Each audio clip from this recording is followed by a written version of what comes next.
Rồi cơ khí Nam Bon xin mến chào cô chú anh chị và các bạn. Hôm nay mình quay xưởng lên cái con máy khoan đường nước các bạn.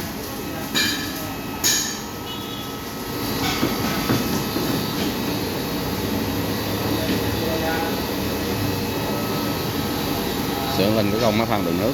Bây giờ cái nền đã căng xong nè. Cái dàn taxi dàn hệ thống lái gì cũng căng xong nè.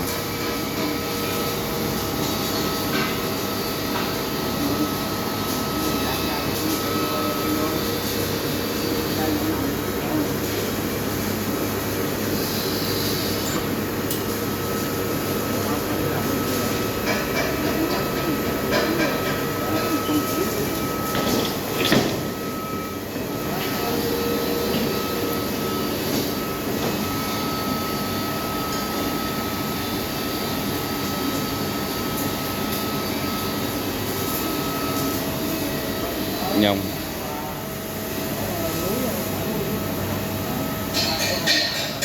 mấy cái ốc này dặn rồi là vô nhông rồi đó mà. Vô mấy cái nhông này hết rồi, còn cái nhông này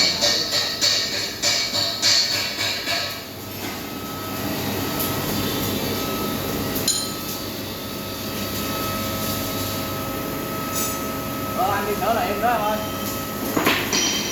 Bắt anh là lụm không? Nằm ra không lộn không? Trời, không lộn không?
máy chạc này đã xong các bạn.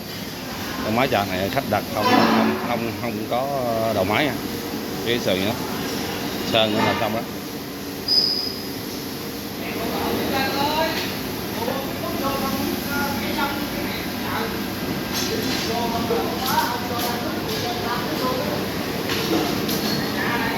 Rồi còn bên đó cái máy khoan đường nước nó được vô ống khoan các bạn, vô ống khoan.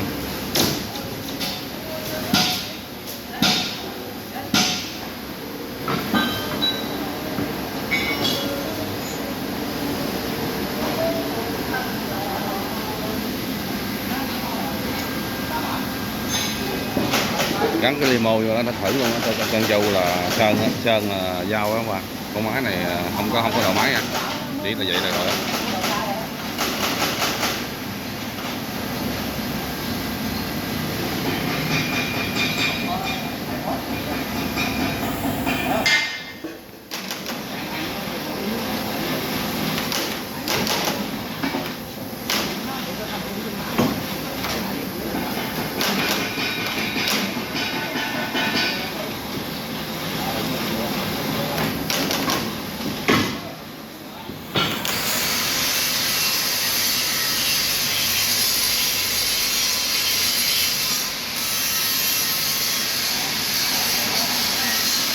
gắn cái cần phan nó vô và cái ống này vô đó là xong các bạn. Gắn cái ống phan này mà cái ống này bằng inox các bạn, bằng inox nha, gắn vô nó là xong đó. Và cho ta thấy Nam Bon cũng xin nhắc lại cho cô chú chị các bạn có nhu cầu đặt máy và đóng máy thì xin liên hệ đến chủ xưởng mình, để số điện thoại trên cái màn hình video đó.